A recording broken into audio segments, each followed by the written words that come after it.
हम दो हमारे दो, ये कॉन्सेप्ट अप्लाई नहीं करता है सब पे। मतलब जितने अमीर लोग बच्चे पैदा करेंगे तो अमीरी बढ़ेगी, गरीब लोग बच्चे पैदा करेंगे तो गरीबी बढ़ेगी। दोस्तों, अश्नीर ग्रोवर की वाइफ माधुरी जैन ग्रोवर एक रियलिटी शो लॉकअप 2 में मौजूद थी, जहां पर उन्होंने हम दो हमारे दो के नारे के ऊपर कहा कि ये हर एक के ऊपर अप्लाई नहीं होता है, क्योंकि अमीर अगर ज़्यादा बच्चे पैदा करेगा तो अमीरी बढ़ेगी, गरीब अगर ज़्यादा बच्चे पैदा करेगा तो गरीबी बढ़ेगी। इस तरीके की बात को कई सारे लोगों ने इनसेंसिटिव कहा कि ये बिल्कुल भी सही स्टेटमेंट नहीं दिए इन्होंने। कई सारे लोगों ने इसको लॉजिकली भी लिया कि देखो, जैसे एलोन मस्क है कि उनके 12-13 बच्चे हैं, ना जाने और कितने बच्चे हैं, वो सभी को अच्छे से पढ़ा भी देंगे, पाल भी देंगे, लेकिन वहीं पर कोई गरीब आदमी जिसकी सैलरी 10,000 15,000 रुपये हो, उससे एक बच्चा ढंग से नहीं पलेगा। आज की एजुकेशन जिस हिसाब से देख रहे हैं, ट्यूशन फी वगैरह और हेल्थ केयर जिस हिसाब से देख रहे हैं, तो अगर वही शख्स 10 बच्चे पैदा कर देता है तो भैया मुश्किल हो जाएगा सभी को पढ़ाने के लिए। जिसकी वजह से इस तरीके का लॉजिक देने के बाद में यहाँ पर अश्नीर ग्रोवर को काफी भद्दी कमेंट सुनाई गई। यहाँ पर एक लेडी ने तो ये भी कह दिया एक्स के ऊपर कि अगर आपको इतनी ही चीड़े गरीबों से, तो आपके पास में 900 करोड़ रुपए है ना, तो आप अपने 2 बच्चे की परवरिश के लिए 900 करोड़ रुपए का क्या करोगे? 1800 फैमिलीज में 50-50 लाख रुपए बांट दो। अगर इतनी ही दिक्कत हो रही है, सभी अमीर हो जाएंगे फिर। तो अश्नीर ग्रोवर ने इसके ऊपर रिप्लाई देते हुए कहा कि भीख या चंदा मांगने का ये तरीका थोड़ा सा कैजुअल है, बीवी ने ज्ञान दे दिया है, इतने में इतना ही मिलेगा। लॉजिक तो बता ही दिया है। खैर, आजकल है भी लोगों में कि मतलब वो न्यूक्लियर फैमिली ही रखना चाहते हैं, पहले वाला हिसाब नहीं कि 4-5 बच्चे नॉर्मल है, लेकिन आज की डेट में भैया एक बच्चे को ढंग से पालना मुश्किल है महंगाई के हिसाब से। दोस्तों, E20 को लेके जिस तरीके का प्रोटेस्ट हो रहा है, लोगों में जागरूकता आई है, सभी लोग एकजुट हुए हैं और सभी ने कहा है कि नितिन गडकरी या हरदीप सिंह पुरी जो भी चीज़ें कर रहे हैं वो बहुत ही गलत कर रहे हैं। आम जनता की गाड़ियों के साथ में, बड़ी मेहनत के साथ में उन्होंने गाड़ियाँ ली, चाहे वो 2023 से पहले लियो, 2023 के बाद में लियो, सभी ने मेहनत से गाड़ियां ली और पूरे 15 साल के लिए लिए कि 15 साल तक उसको चलाएंगे, उसके बाद में तो स्क्रैप के भाव में ही चली जाएगी। उसके बावजूद भी गवर्नमेंट उनके अंदर E20 का पेट्रोल भरा रही है, जो कि सपोर्ट भी नहीं करता है। तो यहाँ पर गवर्नमेंट सोच रही थी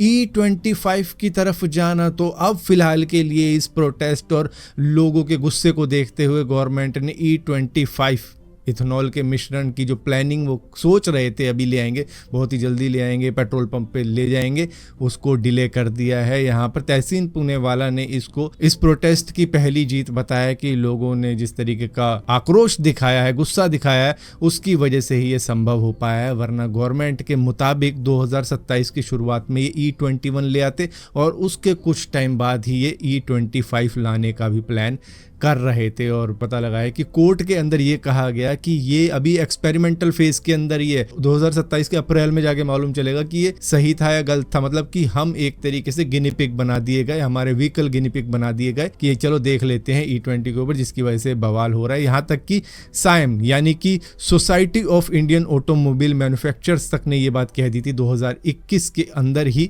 कि गवर्नमेंट को E20 के साथ साथ E10 पेट्रोल भी अवेलेबल रखना चाहिए, ताकि वो एक तरीके की प्रोटेक्शन ग्रेड फ्यूल रहे उन व्हीकल के लिए जो कि सपोर्ट ही नहीं करते हैं। उनके अंदर वेयर एंड टेयर हो सकती है, इसी के साथ साथ उनकी माइलेज गिर सकती है, जिसकी वजह से उनके लिए E10 फ्यूल रखना चाहिए था। लेकिन यहाँ पर ना जनता की सुनी गई, ना साइम की सुनी गई, गवर्नमेंट ने तो अपने नेताओं के बेटों की सुनी कि बेटों का क्या होगा। दोस्तों, पुणे केस जिसके अंदर केतन अग्रवाल को धक्का दे दिया गया था पहाड़ी से उनकी फियांसे सिया गोयल और उसके बॉयफ्रेंड चेतन चौधरी द्वारा, तो यहाँ पर यह मालूम चला है पुलिस की इन्वेस्टिगेशन के अंदर कि सिया गोयल और चेतन चौधरी की शादी तो ऑलमोस्ट 4 महीने पहले हो चुकी थी, जहां पर इसको इन्होंने छुपाए रखा था। और यहां पर केतन अग्रवाल के साथ में एंगेजमेंट कर ली थी सिया गोयल ने। उसके बाद में इन्होंने यहां पर केतन अग्रवाल को अपने रास्ते से हटाने की प्लानिंग करी थी। पुलिस वेरिफिकेशन के अंदर यह मालूम चला कि स्पेशल मैरिज एक्ट के तहत मैरिज ऑफिशियली इन्होंने रजिस्टर्ड भी कर दी थी। तो यहाँ पर इनकी कोर्ट मैरिज हो चुकी थी,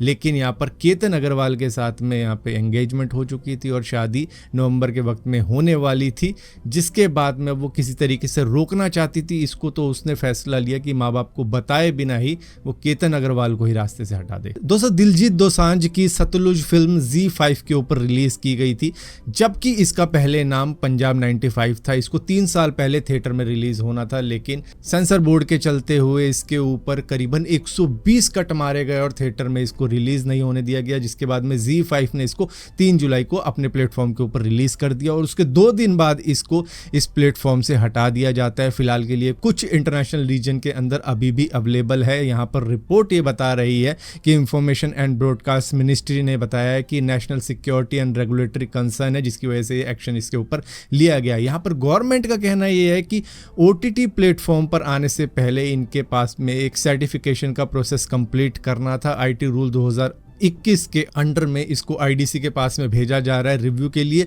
वहां से रिव्यू में अगर पास हुई तो जाके इस फिल्म को रिलीज किया जाएगा। यहाँ पर दरअसल ये जो फिल्म थी एक Sikh human right activist Jaswant Singh Kalra के ऊपर बेस्ड थी, एक तरीके से उनकी बायोग्राफी ही थी। जब पंजाब के अंदर काफ़ी ज़्यादा मिलिटेंसी चल रही थी और इलीगली लोगों को किसी तरीके से डिसअपेयर किया जा रहा, तो उसके ऊपर इन्होंने पूरी की पूरी जो भी तैयारी की थी, जो इन्वेस्टिगेशन की थी, वो सामने ले आए थे उस वक्त में। और उसके बाद में ये खुद डिसअपेयर हो जाते हैं और कहा यह जा रहा है कि इनको शायद मारा गया था। तो उसके ऊपर ये पूरी की पूरी मूवी बनाई गई थी, लेकिन इसको अब हटा दिया गया। अब हटाने के बाद में काफ़ी ज़्यादा यहाँ पर बवाल हो रहा है। ये कहा जा रहा है कई सारे एक्टर्स के द्वारा, अनुराग कश्यप तक ने ये बात कह दी है कि देखो बैन करने के बाद में इस मूवी का हाइप आपने ऑटोमेटिकली ही बढ़ा दिया है, क्योंकि अब लोग इंटरनेट पे इसको डाउनलोड करके देखेंगे। और जिस फिल्म को शायद उतनी हाइप मिली भी नहीं थी, अगर वो ZEE5 पर रिलीज़ भी हुई थी, तो भी शायद अब इस फिल्म को ज़्यादा देखा जाएगा, चाहे रिलीज़ होने के बाद में और रिलीज़ होने से पहले भी शायद लोग डाउनलोड करके देखेंगे। दोस्तों, स्पेस टेक्नोलॉजी से तैयार किया गया उत्तर प्रदेश के उन्नाव का गंगा एक्सप्रेसवे, जो कि नितिन गडकरी जी की निगरानी के सामने तैयार किया गया था, यहाँ पर ये अपने पहले ही साल की पहली बारिश के अंदर कुछ इस तरीके से बह गया कि 7 मीटर का सेक्शन तो गायब ही हो गया। अब तो कैलकुलेशन होगी कि डिस्टेंस है 25 फीट और इसको क्रॉस करने के लिए स्पीड चाहिए होगी 100 किलोमीटर प्रति घंटा, तो उस हिसाब से इसको अब क्रॉस किया जाएगा। यहाँ पर इतना ही नहीं, केरला के ट्विन टनल प्रोजेक्ट के ऊपर भी लैंडस्लाइड हो चुकी है, जबकि 17 दिन पहले ही डिस्ट्रिक्ट कलेक्टर ने वार्निंग दे दी थी कि एक्सकवेशन के अंदर जो मिट्टी निकाली गई है उसको तुरंत हटाया जाना चाहिए साइट से, वरना कुछ भी दुर्घटना हो सकती है। लेकिन केरला के एनवायरमेंटलिस्ट मिनिस्टर सनी जोसेफ ने उनकी वार्निंग को बिल्कुल ही इग्नोर किया और इसके बाद में इस तरीके का हादसा देखने को मिला, जिससे कि 3 लोगों की जान जा चुकी है। और यहाँ पर इस लैंडस्लाइड की तो फुटेज तक डाली गई है कि इस तरीके से पूरा लैंडस्लाइड हुआ और इसमें 1-2 लोग तो भाग के अपनी जान बचा गए हैं, वरना कई सारे लोग इसमें दबे भी हैं। तो इससे तो एक बात सही हो जाती है कि भाई दुबई के शेख नितिन गडकरी जी को 6 महीने के लिए एक्सपोर्ट करने को क्यों बोल रहे थे मोदी जी से? वो इसीलिए बोल रहे थे कि इनको कुछ आता जाता है नहीं, सिर्फ ये इथेनॉल करते रहते हैं, तो इनको भेजो ताकि मैं इनको यहाँ के रोड दिखाऊं कैसे बनाए जाते हैं ढंग के रोड। दोस्तों, सोशल मीडिया के ऊपर अब एक नया काम खुल चुका है। दरअसल जो कंटेंट क्रिएटर हैं, खासतौर पे फीमेल, वो अब rent me for a day नाम की भी मतलब एक वैकेंसी निकाल रखी है इन्होंने अपने लिए कि भैया जिसको भी चाहिए मुझे रेंट पर लेके जाओ, कॉफ़ी के लिए लेके जाओ, मूवी के लिए लेके जाओ, फैमिली फंक्शन के लिए, शॉपिंग के लिए, वीकेंड के लिए। यहाँ पर इन्होंने पूरा अपना रेट लिस्ट भी तैयार कर रखी है कि कॉफ़ी डेट के लिए 1500 रुपये, डिनर एंड मूवी के लिए 2000 रुपये, मतलब खाना भी खाएगी और पैसे भी लेके जाएगी, मूवी भी देखेगी। फैमिली मीटिंग के लिए 3000 रुपये, इवेंट के लिए 3500 रुपये, बाइक पे ट्रैवल करने के लिए 4000 रुपये, जिसमें कि मतलब हाथ पकड़ना अलाउड होगा, इस तरीके की बातें। पब्लिक सोशल पोस्ट के लिए 6000 रुपये की भैया मैं इसके साथ घूम रही हूँ, या फिर फ़ोटो वोटो करवा लिया आपने और आपने डाल ली सोशल मीडिया के ऊपर, उसके लिए 6000 रुपये लेगी। एडवेंचर डेट के लिए 5000 रुपये लेंगी, कहीं घूमने के लिए, हाइकिंग वाइकिंग ट्रैकिंग के लिए। ये मतलब दिन का भी हिसाब है इनका कि मतलब ट्रैकिंग पे लेके जा रहे हो तो 5000 रुपये पर डे, इस तरीके की भी डील है। और इसी के साथ साथ अगर वीकेंड के लिए आप कर रहे हो बुक इनको 2 दिन के लिए, तो 10,000 रुपये देने पड़ेंगे और EMI का भी ऑप्शन अवेलेबल है। तो मतलब इस तरीके की भी चीज़ें हो रही हैं, जो कि सुना था कि जापान के अंदर, चाइना के अंदर होती है, अब ये इंडिया के अंदर ले आई हैं।